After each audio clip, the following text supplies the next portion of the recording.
দোয়া কবুলের 5টা শর্ত, এই কথা বলে আজকের আলোচনা শেষ। এই যারা বলেন দোয়া কবুল হয় না, দেখেন নিজেদের সাথে মিলে কিনা। এই 5টা শর্ত যদি পাওয়া যায়, মুহূর্তেই আপনার দোয়া আরশে যে নক করবে।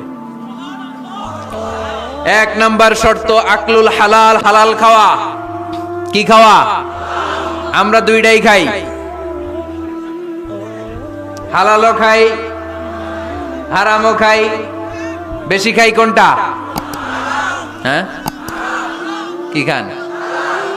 আমি কই নাই কিছু, আপনারাই কইছেন। নিজের উত্তরে নিজে ধরা না।